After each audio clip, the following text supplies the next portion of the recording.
নমস্কার, পন্ডিচেরি সিরিজের তৃতীয় পর্বে আপনাদের সবাইকে স্বাগত। এই দিন আমরা ১৫০০ টাকা অটো ভাড়া দিয়ে মাত্র ৪টে জায়গা ঘুরেছি। হ্যাঁ, শুনতে হাস্যকর হলেও আমাদের অভিজ্ঞতা কেমন ছিল সেটাই বলবো আজকে এই ভিডিওতে, যাতে তোমরা না ঠকো। এই পর্বে দেখাবো পন্ডিচেরিতে কোন কোন জায়গাগুলো তোমরা একদিনের মধ্যে ঘুরে দেখতে পারবে। ভিডিওটা ভালো লাগলে অবশ্যই একটা লাইক করে দিও এবং পরবর্তী ভিডিও দেখার জন্য চ্যানেলটাকে সাবস্ক্রাইব করে নাও। Hello, good morning, welcome to my channel. কেমন আছো তোমরা সবাই? আশা করছি সবাই খুব ভালো আছো। আজকে আমরা পন্ডিচেরি আশেপাশের জায়গাগুলো ঘুরে দেখবো। পেছনে দেখতে পাচ্ছ প্রিন্স হসপিটালের গেট। আর এখন আমি, দিদা, বোন, মা আর বাবা এই 5 জন মিলে যাচ্ছি পন্ডিচেরির আশেপাশের জায়গাগুলো ঘুরে দেখতে। চলো তোমাদের সাথেও দেখাই। এখানে শুনেছি পঞ্চবটি বন, সঙ্গে আরো অনেক কিছু জায়গা ঘুরে দেখাবে আমাদের, ঘুরিয়ে দেখাবে আমাদের। এরা সমানে গাছ থেকে ফুল তুলছে আর আমার মাথায় দিচ্ছে। মনে হচ্ছে আমরা বিয়ে বাড়িতে যাচ্ছি। রিয়া, মনে হচ্ছে বিয়ে বাড়িতে যাচ্ছি।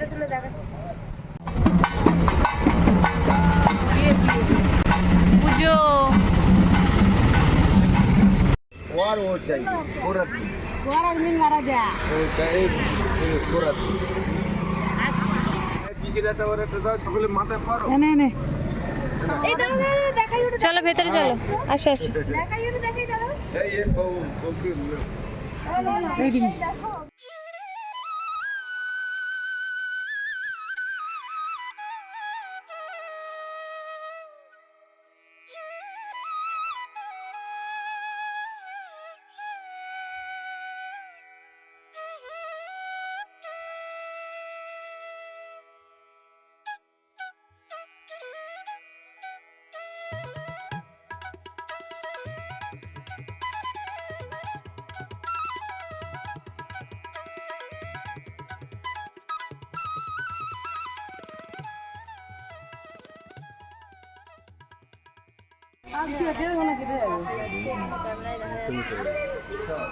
বাবাকে মাকে বলো যে আমরা এখান থেকে প্রসাদ খেয়ে যেতে পারবে এখান থেকে।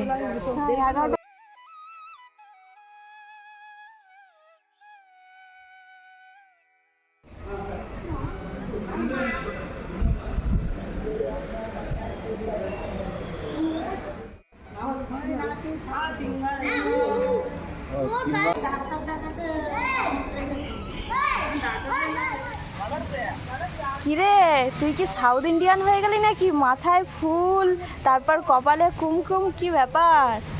না, এখন আমরা চলে এসেছি পঞ্চবটি বনের মধ্যে, আর এখন বসে আছি পঞ্চবটি বনের মন্দিরের মধ্যে।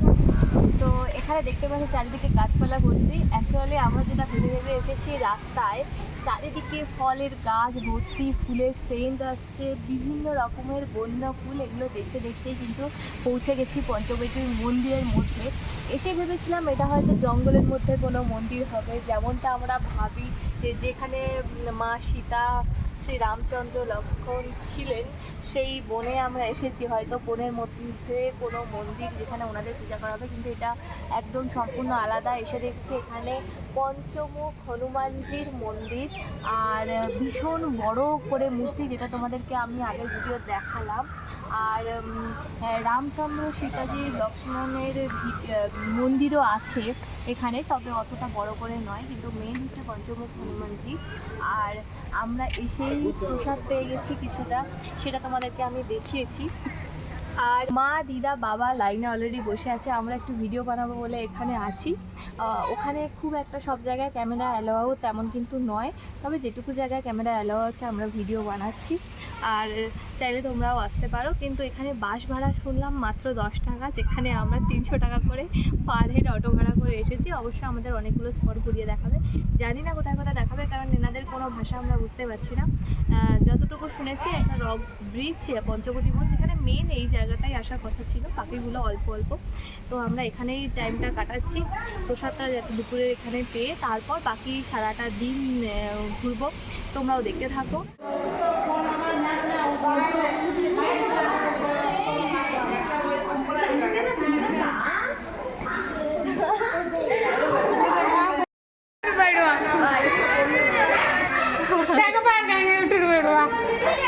அப்புறம் இருக்கிற பிள்ளைகள சேவ் ஆயிடும். একবার খেয়ে নি, তারপর যা হবে হবে।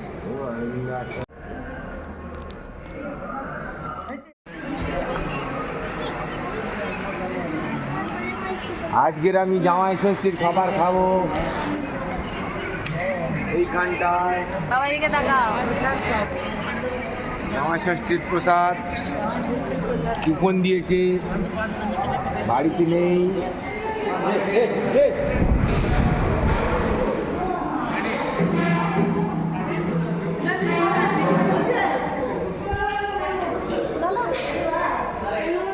পঞ্চবটী মন্দির দেখার পর আমরা বেরিয়ে পড়লাম অরবিন্দ ঋষির আশ্রমের উদ্দেশ্যে। কিন্তু অবাক করা কাণ্ড হচ্ছে একটাই, যে অরবিন্দ ঋষির আশ্রম, গণেশজির মন্দির এবং রক বিচ একই জায়গায় অবস্থিত। মানে অটো তোমাকে এক জায়গায় নামিয়ে দেবে, এবার তোমাকে হেঁটে ঘুরে নিতে হবে জায়গাটা। প্রথমত আমাদের বললো 4টে জায়গায় নিয়ে যাবে, তো 3টে যেহেতু একই জায়গায় অবস্থিত সেটা আমাদের একবার আগে বললেই পারতো, বলেও নি। দ্বিতীয়ত এমন টাইমে গিয়ে নামিয়েছে যার জন্য মানে প্রচণ্ড কষ্ট পেতে হচ্ছে। এই সময়টা দেখো একদম দুপুর 1টা, এত গরম, এত রৌদ্রের মধ্যে কোথাও বসার জায়গা নেই ঠিক করে। তার উপর আমাদের এমন সময় নিয়ে গিয়ে নামিয়েছে ওই 12টা 45 নাগাদ। এদিকে অরবিন্দ ঋষির আশ্রম বন্ধ, যেখানে খুলবে 3টের সময়, আর গণেশজির মন্দির খুলবে 4টের সময়। ওদিকে সমুদ্রের পাড়ে তো গেলাম, দেখতেই পেলে এত রৌদ্র ভাববার মতো নয়। মানে এই সময় যারা স্নান করছে তাদের মনে হয় তাও ঠিকঠাক আছে, কিন্তু আমরা কোথায় যেতাম, গাছের তলাতেও ছাওয়া নেই, যেহেতু একেবারে দুপুরবেলা। ভাবো এই 12টা 45 থেকে বিকেল 4টে পর্যন্ত আমরা কি করব। তারপরে দেখতে দেখতে এটা খেতে ওটা খেতে এই জিনিসপত্র দেখছিলাম, আর জিনিসপত্রের দাম তো আর বলো না, 3 ডবলেরও বেশি দাম। মানে আমি জানি না কেন ওখানে এত বেশি দাম সব কিছুর, যেগুলো আমরা দীঘায় পুরীতে খুব কম দামে পাই। যাই হোক, সে কথা বাদই দিলাম। এই যে দোকানগুলো বসেছে, এটা হচ্ছে ফ্রেঞ্চ কলোনির মধ্যে। আমাদের কিছু করার না থাকায় এই দোকানগুলোয় ঘুরে ঘুরে দেখছিলাম।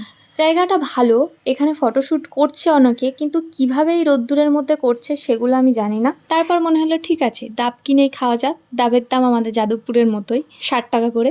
ঠিক আছে, কিন্তু জল খাওয়ার সময় মনে হলো ডাবের জলটাকে আমরা গরম করে তারপর ডাবের মধ্যে ঢেলে খাচ্ছি। মানে এত পরিমাণে গরম ছিল।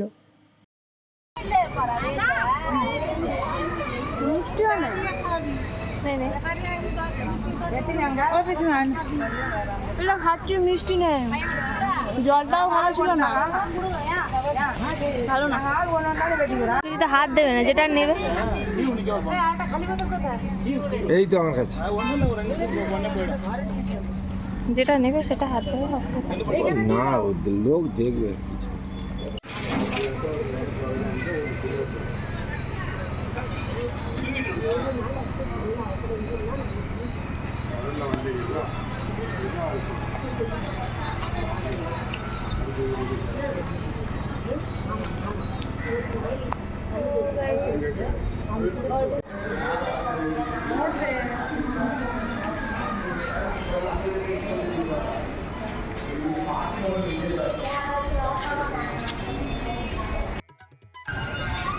এখন এসেছি গণেশজির মন্দিরে, কিন্তু আমাদের কপাল খারাপ, তাই 10টা-5টার সময় খুলবে। এখান থেকে ঘুরে গিয়েও এইখানটায় আগে আনলে তো হয়ে যাবে।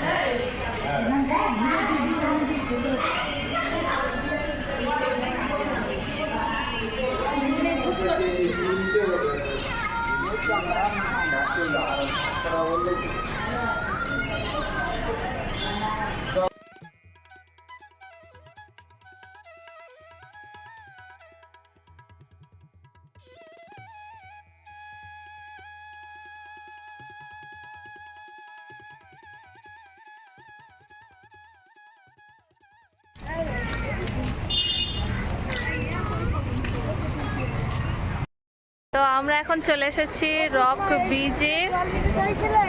রক বিচে দেখো একটু দিকে কথা এরা বলতে দিচ্ছে না, আলতু ফালতু কথা বলছে। বঙ্গোপসাগরের পাশে রক বিচ, সেখানে আমরা চলে এসেছি। এই যে এখন বিকেল 3টে, নীল সমুদ্র আসছে, নীল সমুদ্রের জল।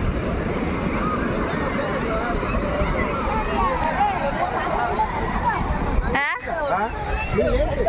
পাথরে যাবে। হ্যাঁ, এই যে পাথর দিয়ে দেবে।